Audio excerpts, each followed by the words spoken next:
40장 관리들의 꿈을 해석하다. 시간이 흘러 이집트 왕의 술잔을 맡은 관리와 빵을 맡은 관리가 자신들의 주인인 이집트 왕의 뜻을 거스르는 일이 있었다.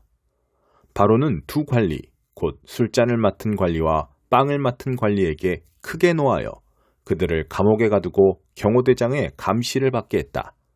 그들이 갇힌 곳은 요셉이 갇힌 곳과 같은 감옥이었다. 경호대장은 요셉에게 그들의 시중을 들도록 지시했다. 감옥에 갇힌 지 얼마 뒤에 술잔을 맡은 관리와 빵을 맡은 관리가 같은 날 밤에 꿈을 꾸었는데 각자의 꿈이 저마다 의미를 가지고 있었다. 요셉이 아침에 그들에게 가보니 둘 다 기운이 없어 보였다. 그래서 그는 자신과 함께 갇혀있는 바로의 두 관리에게 물었다. 무슨 일입니까? 어째서 얼굴에 수심이 가득합니까? 그들이 말했다. 우리가 각자 꿈을 꾸었는데 그 꿈을 해석해 줄 사람이 없어서 그러네. 요셉이 말했다. 꿈의 해석은 하나님께로부터 오는 것이 아닙니까? 어떤 꿈을 꾸었는지 이야기해 보십시오. 술잔을 맡은 관리가 먼저 요셉에게 자기 꿈을 이야기했다. 꿈에 보니 내 앞에 포도나무가 있는데 가지가 3개 달려있더군. 싹이 나고 꽃이 피더니 포도송이들이 익는 거야. 나는 바로의 술잔을 가지고 있었는데 그 포도송이들을 따서 바로의 술잔에 짜놓고는 그 잔을 바로께 올려드렸네. 요셉이 말했다. 그 뜻은 이렇습니다. 가지셋은 사흘을 뜻합니다. 사흘 안에 바로께서 당신을 이곳에서 꺼내어 복직시키실 것입니다. 당신은 술잔을 맡은 관리였을 때와 똑같이 바로께 술잔을 올려드리게 될 것입니다. 당신의 일이 잘 되면 저를 기억해 주십시오. 바로께 제 사정을 알려주셔서 저를 이곳에서 꺼내주십시오. 저는 히브리 사람의 땅에서 납치되어 왔습니다. 그리고 저는 여기서도 이 감옥에 갇힐 만한 일을 한 적이 없습니다. 요셉의 꿈 해석이 좋은 것을 보고 빵을 맡은 관리도 그에게 말했다. 내 꿈은 이러하네. 버들가지를 엮어 만든 바구니 3개가 내 머리 위에 있었네. 맨 위 바구니에는 갓 군 온갖 빵들이 있었는데 새들이 내 머리 위에 바구니에서 그것을 쪼아먹고 있었네. 요셉이 말했다. 그 꿈의 해석은 이렇습니다. 바구니 셋은 사흘을 뜻합니다. 사흘 안에 바로께서 당신의 머리를 베고 당신의 몸을 기둥에 매달 텐데 그러면 새들이 와서 당신의 뼈가 드러날 때까지 모조리 쪼아먹을 것입니다. 사흘째 되는 날, 그날은 바로의 생일이었다. 바로는 모든 신하를 위해 잔치를 베풀고 술잔을 맡은 관리와 빵을 맡은 관리를 모든 신하가 볼 수 있도록 영광의 자리에 나란히 세웠다. 그런 다음 술잔을 맡은 관리를 본래의 직위에 복직시켰다. 그 관리는 전과 똑같이 바로에게 술잔을 따라 올렸다. 하지만 빵을 맡은 관리는 요셉이 해석한 대로 기둥에 매달리게 했다. 그러나 술잔을 맡은 관리는 요셉에게 신경 쓰지 않았다. 요셉의 처지를 까맣게 잊고 만 것이다. 10장 이혼과 간음. 예수께서 거기에서 떠나 요단강 건너편 유대 지방으로 가셨다. 매번 그러듯이 무리가 따라왔고 예수께서는 늘 하시던 대로 그들을 가르치셨다. 바리새인들이 예수를 괴롭힐 요량으로 다가와서 물었다. 남자가 아내와 이혼하는 것이 율법에 맞습니까? 예수께서 말씀하셨다. 모세가 뭐라고 명령했느냐? 그들이 대답했다. 모세는 이혼 증서를 써주고 아내와 이혼해도 된다고 허락했습니다. 예수께서 말씀하셨다. 모세는 단지 너희의 사악한 마음을 염려해서 그 명령을 기록한 것이다. 처음 창조 때부터 하나님께서는 남자와 여자를 지어 함께 있게 하셨다. 그래서 남자는 부모를 떠나 여자와 결혼하여 한 몸이 된다. 더 이상 둘이 아니라 새롭게 연합하여 한 몸을 이루는 것이다. 남자와 여자의 이 유기적인 연합은 하나님께서 창조하신 것이다. 그러니 누구도 그들을 갈라놓아서 그분의 작품을 모독해서는 안 된다. 집에 돌아와서 제자들이 다시 그 이야기를 꺼냈다. 예수께서 그들에게 단도직입적으로 말씀하셨다. 다른 여자와 결혼하려고 자기 아내와 이혼하는 남자는 아내에게 간음하는 것이다. 또한 다른 남자와 결혼하려고 자기 남편과 이혼하는 여자도 남편에게 간음하는 것이다. 사람들이 예수께서 만져주시기를 바라며 그분께 아이들을 내려왔다. 하지만 제자들이 그들을 쫓아냈다. 예수께서 노하시며 제자들에게 말씀하셨다. 이 아이들을 쫓아내지 마라. 절대로 아이들과 나 사이에 끼어서 방해하지 마라. 천국의 삶에는 이 아이들이 중심에 있다. 명심하여라. 너희가 하나님 나라를 아이처럼 단순하게 받아들이지 않으면 절대로 그 나라에 들어갈 수 없다. 그러고 나서 예수께서 아이들을 품에 안으시고 손을 얹어 축복하셨다. 부자와 하나님 나라. 예수께서 길을 나섰는데 한 사람이 달려와서 정중하게 그분을 맞으며 물었다. 선하신 선생님, 제가 무엇을 해야 영원한 생명을 얻겠습니까? 예수께서 말씀하셨다. 어째서 나를 선하다고 하느냐? 오직 하나님 한 분 외에는 선하신 분이 없다. 계명에 살인하지 마라, 간음하지 마라, 도둑질하지 마라, 거짓말하지 마라, 속이지 마라, 내 부모를 공경하라 하지 않았더냐? 그가 말했다. 선생님, 그 계명들은 제가 어려서부터 다 지켰습니다. 예수께서 그의 눈을 주목하여 보시더니 그를 사랑스럽게 여기셨다. 예수께서 말씀하셨다. 하나 남은 것이 있다. 가서 내가 가진 것을 다 팔아서 가난한 사람들에게 주어라. 그러면 내 모든 부가 하늘에 쌓아두는 부가 될 것이다. 그런 다음 와서 나를 따라라. 그 사람의 얼굴이 어두워졌다. 그가 전혀 예상치 못했던 말이어서 그는 무거운 마음으로 예수를 떠나갔다. 그는 많은 것을 움켜쥐고 있었고 그것을 놓을 마음이 없었다. 예수께서 제자들을 보며 말씀하셨다. 많이 가진 사람이 하나님 나라에 들어가는 것이 얼마나 어려운지 아느냐? 제자들은 들으면서도 그 말이 믿어지지 않았다. 예수께서 계속해서 말씀하셨다. 얼마나 어려운지 너희는 상상도 못할 것이다. 내가 말하는데 부자가 하나님 나라에 들어가는 것보다 낙타가 바늘기로 지나가는 것이 더 쉽다. 그 말에 제자들이 크게 당황했다. 그러면 어느 누가 가망이 있겠습니까? 그들이 물었다. 예수께서 잘라 말씀하셨다. 너희 힘으로 해낼 수 있다고 생각하면 전혀 가망이 없다. 그러나 하나님께 맡기면 얼마든지 가능한 일이다. 베드로가 다른 시각에서 이야기를 꺼냈다. 우리는 모든 것을 버리고 주님을 따랐습니다. 예수께서 말씀하셨다. 내 말을 명심하여라. 나와 메시지 때문에 집과 형제자매와 부모와 자식과 땅과 그 어떤 것을 희생하고서 손해볼 사람은 아무도 없다. 그들은 그 모두를 받되 여러 배로 돌려받을 것이다. 다만 어려움도 함께 받을 것이다. 영원한 생명도 덤으로 받을 것이다. 다시 한번 말한다. 이것은 위대한 반전이다. 먼저였으나 나중되고 나중이었으나 먼저 될 사람이 많을 것이다. 다시 그들은 예루살렘으로 향했다. 예수께서 앞장서셨고 제자들은 적잖이 당황스럽고 두려운 마음으로 그분을 따르고 있었다. 예수께서 12제자를 데려다가 이후에 있을 일을 되풀이해서 말씀하셨다. 내 말을 잘 들어라. 우리는 지금 예루살렘으로 올라가는 길이다. 그곳에 가면 인자는 종교 지도자와 학자들에게 넘겨질 것이다. 그들은 인자에게 사형을 선고할 것이다. 그리고 인자를 로마 사람들에게 넘겨주어 조롱하고 침뱉고 고문하고 죽일 것이다. 그러나 사흘 후에 인자는 다시 살아날 것이다. 인자는 삼기로 왔다.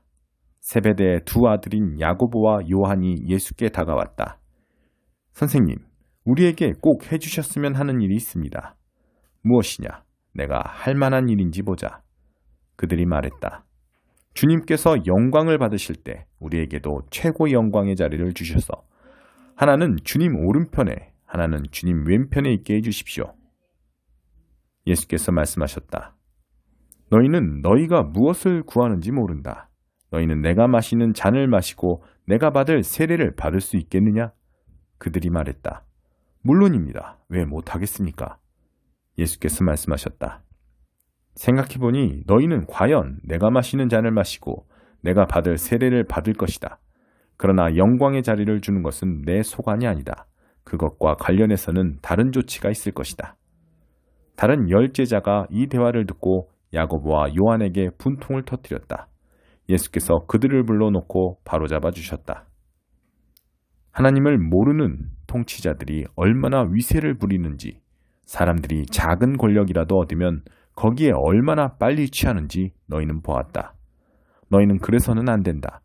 누구든지 크고자 하면 섬기는 사람이 되어야 한다. 너희 가운데 누구든지 첫째가 되고자 하면 먼저 종이 되어야 한다. 인자가 한 일이 바로 그것이다. 인자는 섬김을 받으러 온 것이 아니라 섬기러 왔다. 포로로 사로잡힌 많은 사람들을 살리기 위해 자기 목숨을 내어주려고 왔다. 그들은 여리고에 얼마 동안 머물렀다. 제자들과 사람들의 행렬이 뒤따르고 예수께서 그곳을 떠나시려는데 디메오의 아들인 바디메오라는 눈먼 거지가 길가에 앉아 있었다. 그는 나사렛 예수가 지나간다는 말을 듣고는 소리치기 시작했다. 다윗의 자손이여, 예수여, 불쌍히 여겨주십시오. 저를 불쌍히 여겨주십시오. 많은 사람들이 그를 조용히 시키려고 했으나 그는 더 크게 소리쳤다. 다윗의 자손이여, 불쌍히 여겨주십시오. 저를 불쌍히 여겨주십시오. 예수께서 가던 길을 멈추셨다. 그를 불러오너라. 그들이 그를 불렀다. 오늘 운이 좋은 줄 알아라. 일어나거라. 예수께서 너를 부르신다. 그는 겉옷을 버려두고 즉시 일어나 예수께 갔다. 예수께서 말씀하셨다. 내가 어떻게 해주면 좋겠느냐? 눈먼 사내가 말했다. 랍비님, 보기 원합니다. 가거라. 예수께서 말씀하셨다. 내 믿음이 너를 구원했고 낫게 했다. 바로 그 순간에 그는 시력을 되찾았고 그 길로 예수를 따랐다. 6장. 욥이 대답했다. 내 고통의 무게를 달아볼 수 있다면, 내 원통한 심정을 모두 저울 위에 올려놓을 수 있다면 바다의 모래를 다 합친 것보다 더 무거울 텐데 내가 우리에 갇힌 고양이처럼 절규한 것이 이상한가? 전능하신 하나님의 화살들이 내 안에 박혔네. 독화살들이 박혀 온몸에 독이 퍼졌어. 하나님이 이 모든 일을 내 탓으로 돌리셨네. 먹을 풀이 없으면 나귀와 소가 울기 마련이니 이런 상황에서 내가 입 다물고 있기를 바라지 말게. 하나님이 내 접시에 담아주신 것이 보이는가? 그것들 앞에서 어느 누가 제정신일 수 있겠는가? 내 안에 모든 것이 진저리를 치니 속이 다 메스꺼리네. 내가 오직 원하는 것은 한 가지, 기도 응답뿐. 내 마지막 간구를 들어주시는 것. 하나님이 나를 밟아주셨으면, 벌레처럼 짓이겨 영원히 끝장내주셨으면, 그러면 궁지에 몰린 나머지 한계선을 넘어 거룩하신 하나님을 모독하는 일은 없을 것이고 그나마 그것으로 만족할 수 있을 텐데. 내게 무슨 힘이 있어 희망을 붙들겠는가? 무슨 미래가 있어 계속 살아가겠는가? 내 심장은 강철로 만들어진 줄 아나? 내가 무쇠 인간인가? 내가 자력으로 지금 상황을 이겨나갈 수 있을 것 같은가? 아닐세. 난 더 이상 버틸 힘이 없네. 절박한 처지의 사람이 전능하신 하나님에 대한 기대를 접을 때 그의 친구들만은 곁에 있어줘야 하는 것 아닌가? 그런데 형제처럼 여긴 내 친구들이 사막의 협곡처럼 변덕스럽군. 어떤 때는 눈과 얼음이 녹은 물을 산에서 콸콸 흘려보내다가도 한여름이 되면 햇볕에 바싹 마른 골짜기로 변하는 딱 그 짝이야. 여행자들이 마실 물을 기대하고 힘들게 왔다가 결국 바싹 마른 협곡에 이르러 갈증으로 죽는다네. 대마의 대상들이 물을, 스바의 관광객들이 시원한 음료를 고대하며 부푼 가슴을 안고 당도했건만 그들을 기다리는 것은 실망뿐. 그곳에 도착한 그들의 얼굴이 낙심으로 흐려지네. 그런데 내 친구라는 자네들이 바로 그 꼴이야. 전혀 다를 게 없어. 내 몰골을 한번 보더니 겁을 먹고 움츠러드는군. 내가 자네들에게 무슨 부탁을 한 것도 아니지 않은가? 돈 한 푼 달라고 하기를 했나? 날 위해 위험을 무릅써 달라고 했나? 그런데 왜 이리 말을 돌리고 발뺌하기야 급급하나? 사실대로 말해보게. 그럼 나는 입을 다물 테니. 내가 무엇을 잘못했다는 것인지 알려주게. 정직한 말은 누구에게도 해가 되지 않는 법인데 경건한 채 이리 허세를 부리는 이유가 무엇인가? 자네들은 내가 잘못 살았다고 말하지만 고뇌에 찬 내 말을 헛소리로 여기는구먼. 자네들 눈에는 사람이 사람으로 안 보이는가? 친구가 수지타산을 따져야 할 품목에 불과한가? 나를 똑바로 보게. 내가 자네 면전에서 거짓말을 할 것 같은가? 잘 생각해 보게. 엉뚱한 소리 말고. 곰곰이 생각해보게. 내가 정말 믿지 못할 위인인가? 내 말에 틀린 부분이 있는가? 내가 선악을 분간하지 못할 사람인가? 10장 종교에 빠져있는 이스라엘. 친구 여러분, 참으로 내가 원하는 것은 이스라엘이 가장 선한 것, 곧 구원을 얻는 것입니다. 나는 온 마음으로 그것을 원하며 늘 그것을 위해 하나님께 기도드립니다. 나는 하나님에 대한 유대인의 열정이 참 대단하다는 사실을 기꺼이 인정합니다. 그러나 문제는 그들의 모든 일이 본말이 전도되어 있다는 것입니다.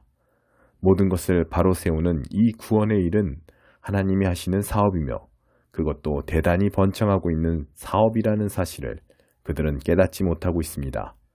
그래서 그들은 길거리 바로 맞은편에 자신들의 구원 판매점을 차려놓고서 요란스럽게 자신들의 물건을 팔고 있습니다. 오랜 시간 동안 하나님을 하나님에 걸맞게 대해드리지 않고 자기들 멋대로 다루온 결과 이제 그들은 더는 내놓을 것이 없게 되었습니다. 앞선 계시는 다만 우리를 준비시키기 위한 것이었습니다. 자신을 신뢰하는 사람들을 위해 모든 것을 바로 세워주시는 메시아를 맞이할 준비입니다. 모세가 기록했듯이 한사코 율법 조문을 이용해 하나님 앞에 바로 서겠다는 자들은 곧 그렇게 사는 깨알 같은 계약서 조항들에 일일이 얽매여 사는 그렇게 사는 것이 결코 쉽지 않다는 사실을 알게 됩니다. 그러나 우리 안에 바른 삶을 형성시켜 주시는 하나님을 신뢰하는 것은 전혀 다른 이야기입니다. 여기서는 메시아를 모셔오겠다고 위험천만하게 하늘까지 올라갈 일도 없고 또 메시아를 구출하겠다고 위험천만하게 지옥까지 내려갈 일도 없습니다. 모세가 정확히 뭐라고 말했습니까? 구원하시는 말씀이 바로 여기 있다. 너의 입속 혀처럼 가까이, 너의 가슴속 심장처럼 가까이. 이 말씀이란 우리를 위해 모든 것을 바로 세워주시며 일하시는 하나님을 받아들이는 믿음의 말씀을 말합니다. 우리가 전하는 메시지의 핵심이 바로 이것입니다. 하나님을 받아들이며 예수가 나의 주님이시다 라고 말하십시오. 예수를 죽은 자들 가운데서 살려내실 때 하셨던 일을 지금 우리 안에서도 행하고 계신 하나님의 일을 마음과 몸을 다해 받아들이십시오. 그렇습니다. 바로 그것입니다. 이는 여러분이 무엇인가 해내는 것이 아닙니다. 여러분은 그저 하나님을 소리내어 부를 뿐입니다. 그분께서 여러분을 위해 일하실 것을 신뢰하면서 말입니다. 이것이 바로 구원입니다. 여러분은 전 존재를 기울여 모든 것을 바로 세워주시는 하나님을 받아들이며 큰 소리로 외칩니다.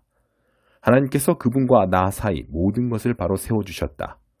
성경도 우리에게 확신을 심어줍니다. 마음과 목숨을 다해 하나님을 신뢰하는 사람들은 결코 후회하는 법이 없다. 이는 우리의 종교적 배경과는 아무 상관이 없는 일입니다. 우리 모두에게 동일하신 하나님께서 소리쳐 도움을 청하는 모든 사람들에게 믿을 수 없을 만큼 동일하게 풍성히 베풀어 주십니다. 하나님 도와주세요 하고 외치는 사람은 누구나 도움을 얻습니다. 하지만 누구를 신뢰해야 하는지 모른다면 어떻게 도움을 청할 수 있겠습니까? 신뢰할 수 있는 그분에 대해 들어보지 못했다면 어떻게 그분을 신뢰할 수 있겠습니까? 말해주는 사람이 없다면 어떻게 그분에 대해 전해 들을 수 있겠습니까? 또한 보냄을 받은 사람이 없다면 누가 그분에 대해 말해주는 일을 하겠습니까? 그러므로 성경은 이렇게 외칩니다. 숨막히는 저 광경을 보라. 하나님께서 행하신 온갖 좋은 일을 들려주는 사람들의 저 장대한 행렬을. 그러나 모든 사람이 다 말씀을 받아들일 준비, 보고 듣고 행동할 준비가 되어 있는 것은 아닙니다. 이사야도 우리 모두가 다 한 번씩은 던질 법한 질문을 던졌습니다. 하나님, 누가 관심을 보입니까? 이 말씀에 귀 기울이고 믿는 사람이 누가 있습니까? 중요한 것은 이것입니다. 신뢰할 수 있으려면 먼저 귀 기울여 들어야 합니다. 그러나 귀 기울여 들을 것이 있으려면 먼저 그리스도의 말씀이 전해져야 합니다. 그러나 이스라엘의 경우는 지금 일어나고 있는 일에 대해 듣고 깨달을 수 있는 기회가 정말 충분히 있지 않았던가요? 전하는 사람들의 목소리가 온 세상에 울려 퍼졌고 그들의 메시지가 땅의 칠대양에까지 미쳤다. 그러므로 중요한 질문은 이것입니다. 왜 이스라엘은 이 메시지에 대한 독점권이 자신에게 없다는 사실을 깨닫지 못했던 것일까요? 다음과 같이 예언한 모세가 바로 보았습니다. 여러분은 하나님께서 여러분이 낮추어 보는 사람들, 이방인들에게 다가가시는 것을 보게 될 것이고 질투심에 미칠 것입니다. 여러분은 하나님께서 여러분이 종교적으로 하등하다고 여기는 사람들에게 다가가시는 것을 보게 될 것이고 우라가 치밀 것입니다. 이사야는 담대하게 하나님의 말씀을 이렇게 전합니다. 나를 찾지도 않던 사람들이 나를 만났고 받아들였다. 나 또한 나에 대해 묻지도 않았던 사람들을 만났고 받아들였다. 그러므로 분명한 고발로 마무리 짓습니다. 날이면 날마다 나는 두 팔 벌려 이스라엘을 불렀건만 이런 수고에도 내게 돌아온 것은 냉대와 차가운 시선뿐이었다.